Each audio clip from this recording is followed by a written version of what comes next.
బులెటిన్లో మరో breaking news. Telugu రాష్ట్రాల్లో వర్షాలు దంచుకొడుతున్నాయి. ఉపరితల ఆవర్తనం ద్రోణి ప్రభావంతో తెలంగాణ వ్యాప్తంగా భారీ వర్షాలు కురుస్తున్నాయి. ఇవాళ తెలంగాణతో పాటు ఏపీలో పలుచోట్ల వర్షాలు కురుస్తాయని వాతావరణ శాఖ తెలిపింది. మరో 3 రోజుల పాటు 2 తెలుగు రాష్ట్రాల్లో భారీ నుంచి మోస్తరు వర్షాలు కురుస్తాయని చెబుతోంది.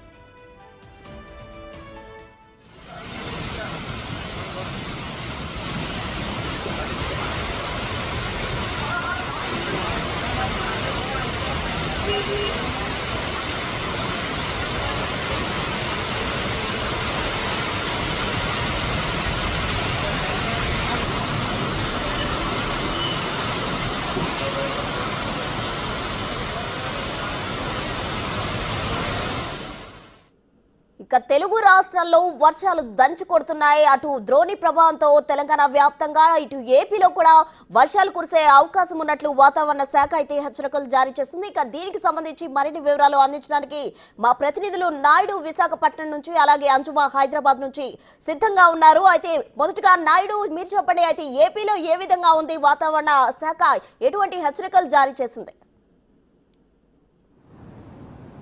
ప్రసన్న, ఏపీలో మాత్రం వాతావరణ పరిస్థితులు అయితే విభిన్నంగా తయారయ్యాయి. ఎందుకంటే వర్షాకాలంలో పూర్తిగా ఎండలు అయితే మండిపోతున్నాయి. బయటకు రావాలంటేనే ప్రజలు భయపడే పరిస్థితి ఉంది. విశాఖలో మాత్రం ఉష్ణోగ్రతలు రోజు రోజుకి పెరగడంతో ప్రజలు కాస్త ఇబ్బందులు అయితే పడుతున్నారు. ముఖ్యంగా మనం చూసుకోవచ్చు, విశాఖ బీచ్లో ఉన్నాం. పూర్తిగా ఈ ఎండ వేడిని తట్టుకోలేక పర్యాటకులు కానీ నగరవాసులు కానీ బీచ్కి వచ్చి ఎంజాయ్ చేస్తున్న పరిస్థితి అయితే ఉంది. అయితే గత 2 రోజులుగా వాతావరణంలో అయితే మార్పులు అయితే చోటు చేసుకుంటున్న పరిస్థితి.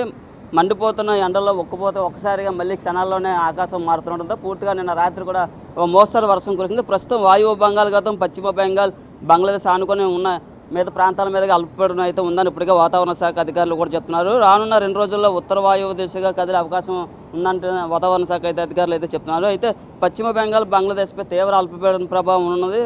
దీని ప్రభావంతో రానున్న 3 రోజుల పాటు పూర్తిగా 3 రోజుల నుంచి వర్షాలు అయితే కురిసే అవకాశం ఉంది. గంటకు 30 నుంచి 40 కిలోమీటర్ల గాలుల వేగంతో అయితే గాలులు వీస్తాయని ఇప్పటికే వాతావరణ శాఖ అధికారులు కూడా అయితే చెప్తున్నారు. అలలు కూడా బీచ్లో ఒకసారిగా ఎగిసిపడుతున్నాయి. అయితే గత కొన్ని రోజులుగా విశాఖలో మాత్రం ఎండలు అయితే దంచేస్తున్నాయి. ఉష్ణోగ్రతలు రోజు రోజుకి పెరగడంతో ఉదయం 7 గంటల నుంచే బాణుడు తన ప్రతాపాన్ని అయితే ప్రజలపై చూపిస్తున్నాడు. ప్రజలు ముఖ్యంగా ఉక్కపోతతో అయితే అల్లాడిపోతున్న పరిస్థితి. గాలిలో కూడా తేమ ఎక్కువగా ఉండడంతో పూర్తిగా ఈ పరిస్థితులు అయితే మారుతున్నాయి. వాతావరణ పరిస్థితులు మారడంతో పూర్తిగా గ్లోబల్ వార్మింగ్ వల్ల చాలా ఇబ్బందులు అయితే ఎదురవుతాయని ఇప్పటికే పర్యావరణవేత్తలు కూడా చెప్తున్న పరిస్థితి. ఏదైనప్పుడు కూడా పూర్తిగా విశాఖలో మాత్రం అయితే ఒక విభిన్న వాతావరణం అయితే నెలకొంటుంది. పూర్తిగా ఎండ వేడిని తట్టుకోలేక ప్రజలు బీచ్ వద్దకు వచ్చి ఎంజాయ్ చేస్తున్న పరిస్థితి, స్నానాలు చేస్తున్నారు. అలాగే ఉదయం ఆఫీస్కి వెళ్ళాలంటేనే ప్రజలు కాస్త ఇబ్బందులు పడే అవకాశం అయితే ఉంది. అయితే పూర్తిగా ఈ వర్షాకాలంలో పూర్తిగా ఈ వర్షాలు కరువు ప్రాంతం ఎక్కువగా ఉండడంతో పూర్తిగా ఈ రైతులు కూడా కాస్త అయితే ఇబ్బందులు పడుతున్నారు. ఎందుకంటే ఇలాగే కానీ కంటిన్యూ అయితే మా పొలాలు కూడా పాడైపోయే అవకాశం కూడా ఉందని ఇప్పటికే అయితే రైతులు ఆవేదన వ్యక్తం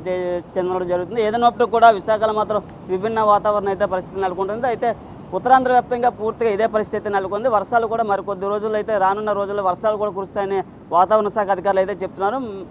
వాతావరణం విభిన్న పరిస్థితులు ఉండడంతో ప్రజలు కాస్త ఇబ్బంది పరిస్థితులు అయితే నెలకొన్నాయి. Prasanna. Right Naidu, thank you.